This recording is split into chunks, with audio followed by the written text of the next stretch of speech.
con Hechos, capítulo 6 de nuestra serie sobre la iglesia. Una pregunta antes de meternos en una pequeña ilustración.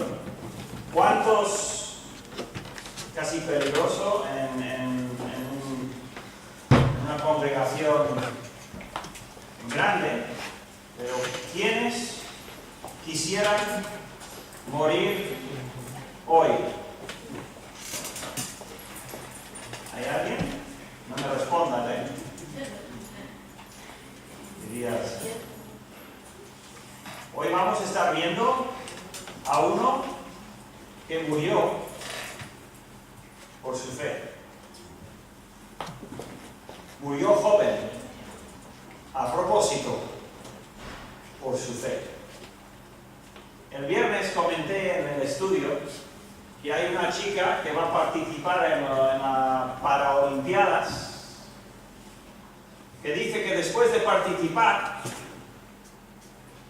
va a pedir la eutanasia, que le maten. O sea, que le asistan a morir, porque ya no quiere vivir. Y ha recibido, ya tiene medallas olímpicas. Y dice, he hecho mucho más que otras personas. Ella es paralizada desde la cintura para abajo. Y el viernes estuvimos hablando de eso y comparándola con otra mujer cristiana que tiene, no te puedo decir la edad exacta, serán más de 50 años, alrededor de 60. Se llama Yoni, que es tetrapléjica, desde aquí para abajo no puede mover. Y lleva, que yo sepa, por lo menos 30 años animando a los cristianos de todo el mundo por radio, en un programa de 15 minutos, animando a todos a que vivan para Dios y usen el talento que tienen y la capacidad que tienen para servir a Dios. Se llama John. No sé si tiene algo en castellano, pero en inglés todos los días hay un programita. Hay un pequeño programa donde ella sale. Ella sufrió un accidente de joven y desde entonces no ha podido mover nada del cuello para abajo. Sin embargo, pinta muy bien. Cuadros muy bonitos, con la boca de pincel, para la gloria de Dios. ¿Cuántos cristianos hay? Sus manos y sus piernas, todo funciona a las mismas vías. Y les cuesta dar una hora a Dios en toda la semana. Espero que esta señorita o señora de las Olimpiadas no lleve a cabo eso. Espero que alguien le hable de Cristo. Ayer hubo carrera ciclista, grande, 240 kilómetros, allá en Brasil. Yo vi los últimos 10 kilómetros. En la llegada, en la meta, justo antes de la meta, las cámaras se enfocaban en los corredores y un cartel grande amarillo. ¿Cuántos lo vieron? No volvieron a enseñarlo. Y me pregunto si era a propósito, no estoy seguro, puede que no, Yo voy a estar atento en otros eventos. No es un cartel que yo colocaría personalmente, pero el mensaje es verdad. Ponía, en inglés, Jesús equivale cielo. No Jesús equivale infierno. Yo lo vi desde aquí. Y habrá gente que ha ido a las Olimpiadas no para ver los deportes. Habrán ido, hay muchos que han ido para dar el Evangelio de la manera que puedan. Y quizás esta señorita o esta señora, que no sé qué es, podría recapacitar, que alguien le dé el Evangelio y diga, oye, ¿sabes qué? Hasta ahora has vivido para ti. ¿Por qué no das tu vida a Dios? ¿Por qué no das tu vida a Cristo y a ver qué puede hacer Él contigo? Para darte significado y propósito en la vida. Quizás estás tú aquí en esta mañana y tu corazón está vacío. Y tú no tienes para qué vivir. Vives, te levantas porque te despiertas. y vives tu vida porque ¿no? Ahí está delante y lo vives. Qué triste, qué triste. Cuando Cristo dice, yo soy la resurrección y la vida, que cree en mí no morirá jamás. Y el que bebe del agua que yo le doy tendrá vida eterna y nunca jamás tendrá más sed. ¡Qué maravilla! Pues ese Jesucristo es el que dijo hace unos 2000 años, yo edificaré mi iglesia. Hemos visto, hace 2 semanas vimos la Torre de Babel, ¿verdad? Unas fotos, unas imágenes y tal. Y esas no hay fotos, pero unos artistas. Y luego la semana pasada, ¿qué vimos? ¿Alguien se acuerda? Nadie se acuerda. Bueno, pues vuelvo a predicar la de la semana pasada. ¿Qué vimos la semana pasada? La gran muralla de China. Y esta semana vamos a ver otra, por los momentos. A ver, tenemos ahora la Torre Eiffel. Bueno, este es el de hace 2 semanas. Vemos la siguiente, como una especie de repaso. Edifiquemos un muro y ahora y os voy a dar unos datos, porque estos son grandes hazañas. ¿Cuántos habéis visto la Torre Eiffel en persona? 4, bien.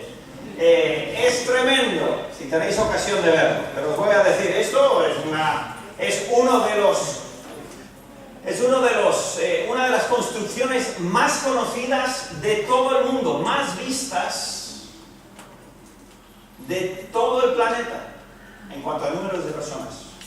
Una estructura de hierro construida por el ingeniero Alejandro Gustavo Eiffel y sus colaboradores para la Exposición Universal de 1889.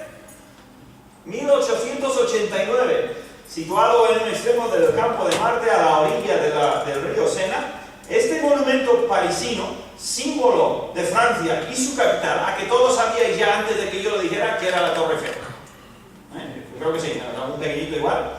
Es la estructura más alta de la ciudad y el monumento que cobra entrada más visitada del mundo, con 7 millones de turistas cada año. 7 millones de personas van a verlo cada año. Con una altura de 300 metros, que tiene unos 324 por unas antenas que tiene, fue la estructura elevada más elevada del mundo durante 41 años. Construida en 2 años, 2 meses y 5 días por unos 250 obreros. Bien, y si subes por las escaleras puedes ver fotos de la construcción. Tremendo, increíble, lo que los seres humanos pueden edificar. Sus 300 metros de altura le permitieron llevar el título de la estructura más alta del mundo hasta la construcción en 1930 del edificio Chrysler en Nueva York. Se iba a construir originalmente, ¿sabéis dónde se iba a construir? En Barcelona. Pero rechazaron el proyecto. A la noche se ilumina, a veces parpadea, a veces se ilumina. Hay 20.000 bombillas en la torre. Pesa 7.300 toneladas. No sé ni cuánto es. Un montón. Y ha recibido o ha sido visitada durante los años por 250 millones de personas. ¡Qué grandes somos! Las escaleras comprenden 1.665 escalones hasta la cumbre. 1.600, se dice rápido. Son más que los que hay en mi piso. El primer nivel, situado a 57 metros, puede soportar la presencia. Tiene 4.000 metros de grande, es enorme, Esto tiene 150, tiene 4.500 metros cuadrados. A 57 metros puede soportar la presencia simultánea de aproximadamente 3.000 personas. ¿Vale? Puede haber 3.000 personas ahí. Bien, algunas fotos más de la Torre Eiffel. Ahí podéis ver, hay mucha información que se puede dar de cómo se construyó y todo eso. Esta es una de las patas, vamos a decir, y ahí se compra compran boletos, aquí o billetes, aquí están las escaleras. Si quieres subir, puedes subir hasta la segunda plataforma. Ya no se permite subir hasta arriba. Creo que hay una más, ahí pues lo ponen a colores, lo decoran de cualquier manera, cuando les parece. Y ahí está. Muy bonito, ¿verdad? Si puedes algún día verlo, pues ve a verlo. Es una construcción humana gigantesca, monumental, grandísima, famosa, muy reconocida. Pero, y seguimos, hace 2000 años el Señor Jesucristo, yo también te digo, dijo, que tú eres Pedro y sobre esta roca edificaré mi iglesia. La semana pasada vimos un poquito de lo que yo encontré sobre las iglesias o los cristianos en Australia y un poco Inglaterra, por curiosidad. Esta semana decidí, voy a ver qué hay en Argentina. Nunca he estado en Argentina. ¿Alguien aquí ha estado en Argentina?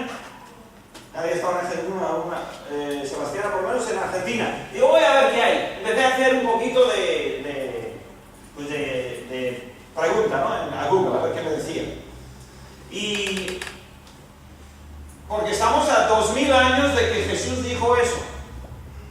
Y ya hemos visto que hay miles y miles y miles y miles de cristianos en Australia y en Inglaterra. Sin ninguna duda. ¿Habrá alguno en Argentina? Empecé a mirar, hay una denominación que se llama la Denominación Congregacional Evangélica, que en el 2004 tenía 20.000 miembros en 130 iglesias y 30 casas. Dices, ¿seguro que los 20.000 son salvos? No. No. Toda iglesia tiene incógnitos que vienen o por la razón quién sabe por qué y realmente no son convertidos a Cristo. ¿Cuántos de esos 20.000 serán? No tengo idea. Pero muchos sí, porque he visto un poco, he leído un poco lo que creen. Y muchos son personas que han puesto su fe en Cristo y aman al Señor. Y todos dependen de Cristo. Mismo Cristo que tú y yo. El mismo que dijo esas palabras. Dependen de Él. 20 siglos más tarde, en Argentina, hay un montón de cristianos. Miré un poquito más, hay una asociación bautista argentina, una de las diferentes cosas que vi, tiene 53 iglesias, esa asociación. 53 bautistas como nosotros. Miré el listado de iglesias bautistas en la provincia de Buenos Aires. Solamente la provincia de Buenos Aires, iglesias bautistas, vi la lista, lo fui contando. Iglesias, no personas, iglesias.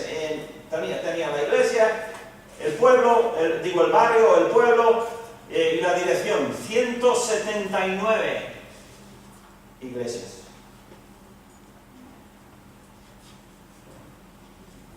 Calculan que más o menos 4 millones de argentinos profesan ser cristianos evangélicos. Corta ese número por la mitad si quieres. ¿Quién sabe cuántos son? Dios, nadie más sabe. Pero córtalo en medio y solo son 2 millones. ¿Te parece que nada más en el país de Argentina igual el Señor Jesucristo ha cumplido su palabra? No importa, salir. Y eso sin hablar de otros metodistas. Hay grupos de metodistas también buenos y presbiterianos buenos, y hay de muchas congregaciones de los que los metodistas van hasta el siglo XIX y muy temprano, que muchos de ellos igual muchas ramas se han ido de la fe y ya no predican la pura verdad, igual sí. Pero hay muchos que sí, puedes ver lo que dicen y lo que afirman es sencilla fe en el Señor Jesucristo. Formamos parte, los que somos de Cristo, formamos parte de la construcción más grande, el edificio más grande que jamás se ha construido o se ha edificado. Y es la obra de Cristo en cada uno de nuestros corazones. Es la obra que Él está haciendo por todo el mundo. Y debemos de darnos cuenta de que a veces nos vemos tan poquitos Quizás. Y mayoría desde luego que no. Pero el Señor Jesucristo dijo, voy a edificar mi iglesia, y el Señor Jesucristo va a edificar su iglesia. Con o sin mí. Va a edificar su iglesia, no importa la persecución que le venga. Y hoy en Hechos 6 vamos a ver la persecución que viene, muy fuerte además. Entonces, versículo 7, y crecía la palabra del Señor y el número de los discípulos se multiplicaba grandemente en Jerusalén. También muchos de los sacerdotes obedecían a la fe. ¿Crecía qué? Crecía la palabra del Señor. ¿Cómo crece la palabra del Señor? ¿Qué quiere decir creció la palabra del Señor? Pues en cualquier contexto lo que quiere decir en toda su sencillez es que más y más y más se habla la palabra de Dios. En las calles, en las casas, en las plazas, en donde sea, cada vez hay más presencia de la palabra de Dios. Ahora, ¿cómo se llama el pueblo donde vivís? ¿Vale? Monforte de Lemos. Vale, Monforte de Lemos. Vale.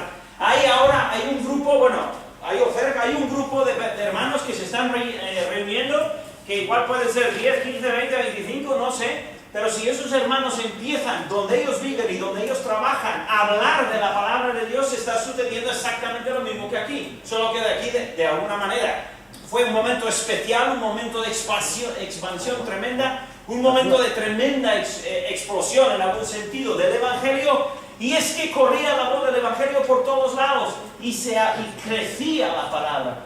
¿Es exactamente lo que debería pasar aquí, en el Goyerri? Por eso ponemos, y cada vez más queremos poner, ya tenemos otro proyecto para otra tarjeta, ponemos a nuestra disposición para la palabra escrita. Por ejemplo, y esto no tiene que ver necesariamente con hechos, pero la nueva tarjeta que tenemos, venid a mí todos los que estáis trabajados y cargados y yo os haré descansar. Una idea, hay dos, hay una que es Juan 3:16 y ahí está, y va a salir otra pronto. Si hay una persona que tú conoces, familia o vecino o que trabaja contigo, quien sea, y le das uno, yo lo que estoy haciendo últimamente es, le doy a la persona la tarjeta y le digo, tenga una tarjeta que tiene un versículo de la Biblia.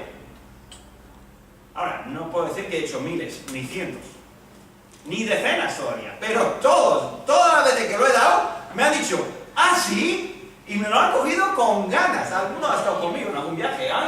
Pues yo quiero, ¿qué es? Y con curiosidad, evidentemente, habrá alguno que no quiera, ¿no? Pero de momento, me lo han cogido con una curiosidad. Digo yo, anda, pues, si se hubiese ofrecido un donut o algo, pues lo espero, ¿no? Pero con un versículo de la Biblia, pero sí, lo han cogido así. Ahora, si hay personas que tú ves siempre, puedes darles uno. Yo personalmente registro, siempre. Yo porque soy un loco de registro. Y registro todo. No registro siempre que estornudo, pero casi. Me gusta apuntar todo en mi agenda. Y yo cuando doy a alguien una tarjeta, si puedo conseguir su nombre, lo apunto. Y luego le doy otro, para no darle la mía, me da vergüenza. Yo tengo una memoria de elefante, creo que son malas las de elefante. Y bueno, pues no sé qué le he dado, le doy uno, le doy otro y le voy dando en un orden y lo registro. Pero si vas a un peaje, por ejemplo, que es donde suelo dar muchos, cuando paso por el peaje, a esa persona, ¿cuándo le voy a ver otra vez? Y no sé su nombre. ¿Qué voy a hacer? Dale los tres. ¿Por qué no? Dale los tres o los dos. Bueno, solo hay dos ahora. Aquí dice que la palabra de Dios crecía. ¿Qué quiere decir? Que la palabra de Dios es la que es. Lo que crecía era el hablar y el exponer y el compartir la palabra de Dios por todo el pueblo, por toda la zona, en este caso la ciudad de Jerusalén, a nosotros, donde estemos nosotros. Entonces, si cada uno de nosotros que somos de la iglesia estamos repartiendo la palabra, se está produciendo lo mismo. La palabra de Dios se está multiplicando o se está creciendo, como dice aquí. Y el número de los discípulos se multiplicaba Ya no usa añadir, porque añadir es cuando tienes pocos, pero Lucas, que es el médico, que coge las palabras exactas, ya no quiso añadir, quiso poner multiplicar, porque es que era una multiplicación lo que estaba pasando. Y así lo pone. Y el versículo termina diciendo, también muchos de los sacerdotes obedecían a la fe. Esto es muy importante. Es posible que a raíz de esto, porque se empezaban a convertir sacerdotes, llegó la presión y la persecución tan brutal que iba a llegar. Porque el sacerdote era una persona que conocía el Antiguo Testamento. Y el sacerdote que se convertía era para todo el pueblo un ejemplo. Ese conoce el Antiguo Testamento, es sacerdote. Oye, ¿has oído tú que Nicodemo es seguidor de Cristo? Empieza a correr la voz de que hay sacerdotes y líderes, incluso del Sanedrín, que están siguiendo a Cristo y los apóstoles. Y parece que ahí empezó a hervir la cosa dentro del concilio de los que no querían saber nada del Evangelio. Versículo 8. Ahora sale Esteban. Esteban le conocemos de unos versículos anteriores porque era el primero en la lista de 7 hombres. ¿Os acordáis? Los 7 varones que ellos habían elegido para servir en las mesas. Pero dijimos, servir en las mesas era mucho más que solo servir en las mesas. Era estar para ayudar en lo que fuera. Y nos damos cuenta que Esteban era un bastante buen predicador, bastante buen evangelista. Y dice Esteban, lleno de gracia y poder, hacía grandes prodigios y señales entre el pueblo. Yo he dado vueltas durante semanas sobre esta frase. Dice, hacía grandes prodigios y señales entre el pueblo. Y yo he pensado, pero ¿qué serían? ¿Qué serían? Ya no conocemos ninguno de lo que hizo. Lo único que podemos hacer es especular. Porque Dios no quiso decirnos nada. De hecho, el Espíritu Santo es muy discreto con todo esto de las señales y de los milagros que hacían. Había alguno, Juan y Pedro curaron a este, y alguna, por el libro de Hechos hay algunos. En detalle sabemos qué pasó. Pero en la mayoría de los casos simplemente pone eso. Yo estaba, ¿qué clase de milagros? ¿Qué clase de señales? Y me he quedado casi con la misma pregunta. Evidentemente sanaba a muchas personas, pero me pregunto, ¿era la única clase? Porque parece indicar que habían diferentes clases de milagros y señales que podían hacer no apoyar, para ilustrar o para dar énfasis a su mensaje. Ahora, estos milagros y señales, ¿qué valor tenían o qué propósito tenían? Precisamente ese. Sanar a alguien no era para, oye, mira lo que puedo hacer yo. Los milagros y las señales nunca eran para distraer del mensaje, sino que eran para atraer la atención al mensaje. Y ahí podemos aprender tú y yo algo. Algunos hablan mucho más que otros, mejor que otros y tal y cual, y tenemos un talento igual más vistoso o lo que sea, y a veces lo que queremos es usar eso para atraer la atención a nosotros. Nunca era el caso en el libro de Hechos. Los milagros y las señales tenían el objetivo único de apoyar el mensaje, de que la gente se fijara en lo que decían, porque la salvación estaba en lo que decían ellos, que era arrepentimiento y fe en Cristo. Y los milagros, quizás por eso el Espíritu Santo pocos nos da. Ya me gustaría saber qué era, pero sería curiosidad nada más. Dice que Esteban estaba era lleno de gracia y poder. ¿Qué es eso? Bueno, gracia, virtud, el fruto del Espíritu, todas las virtudes del cristiano, todas las virtudes de Cristo, él estaba bien lleno. con un testimonio precioso de una persona transformada por Cristo. Y es lo que debemos tener nosotros. Nuestro testimonio debe de ser impecable. Amén. Impecable. Es nuestra lucha diaria, ¿no? De que nuestra carne no nos derrote, especialmente en público, ¿no? Cuando puede hacer daño al mensaje. Él estaba lleno de gracia, pero también de poder. ¿Qué es poder?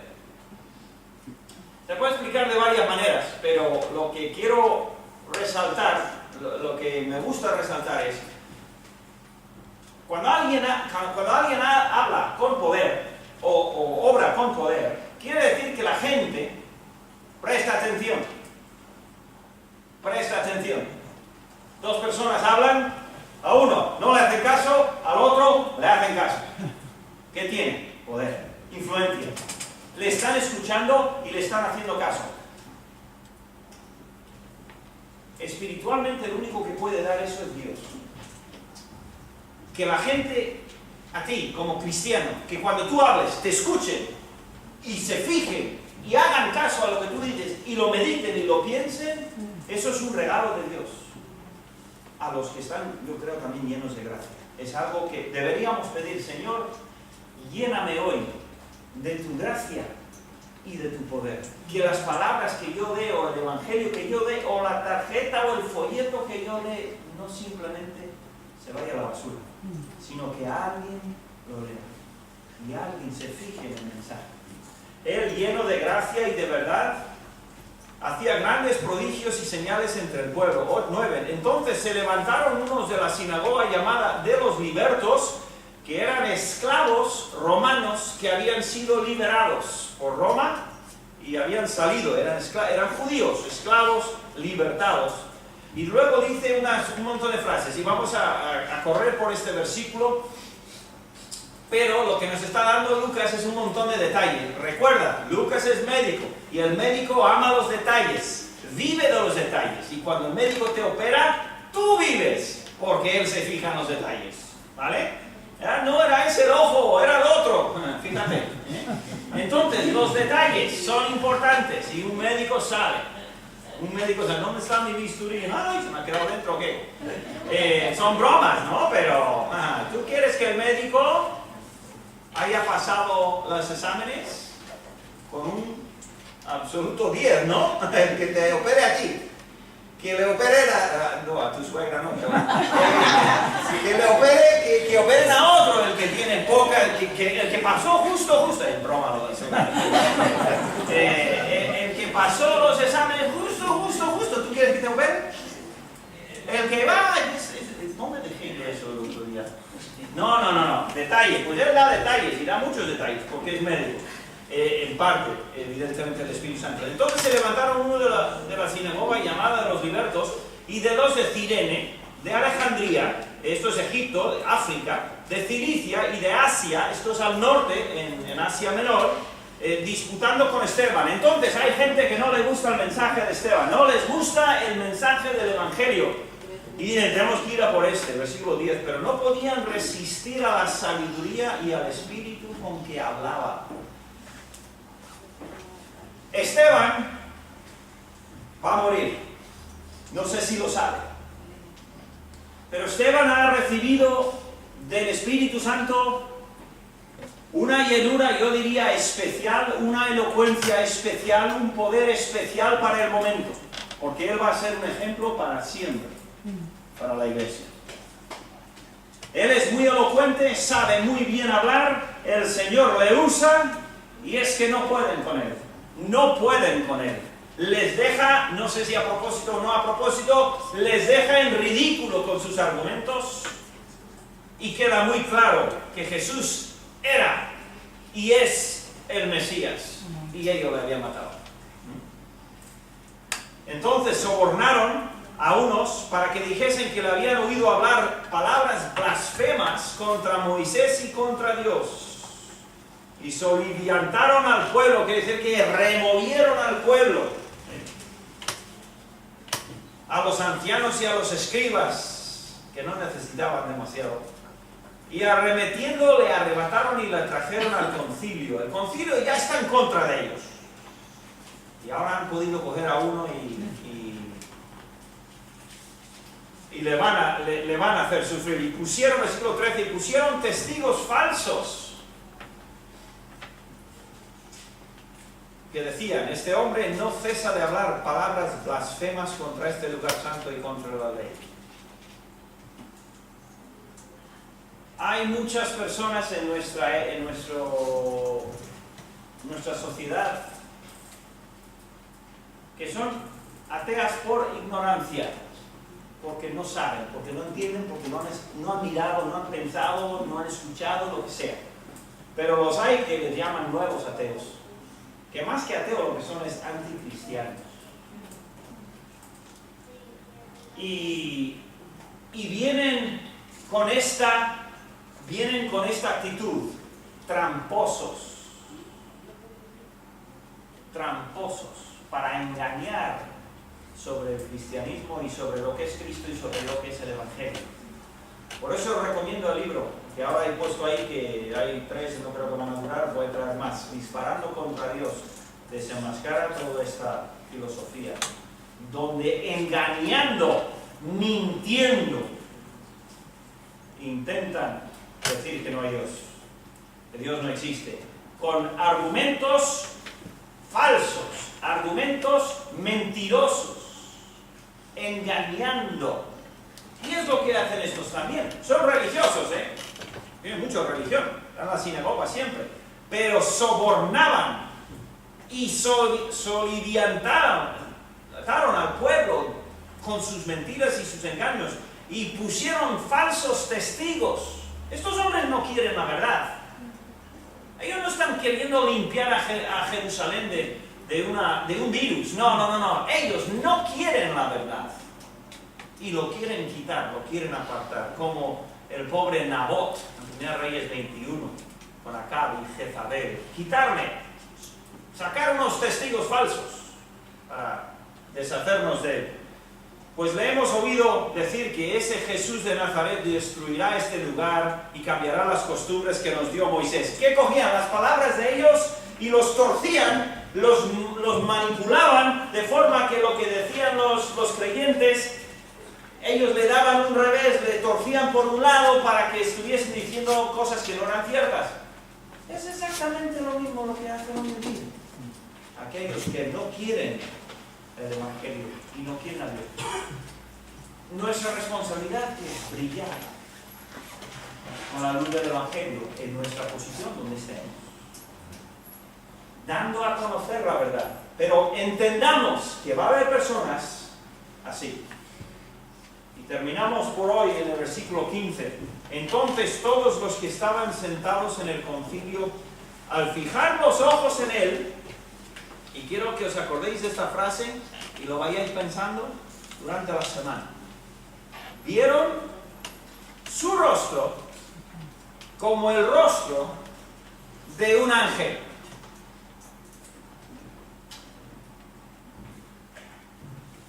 ¿Y eso qué quiere decir?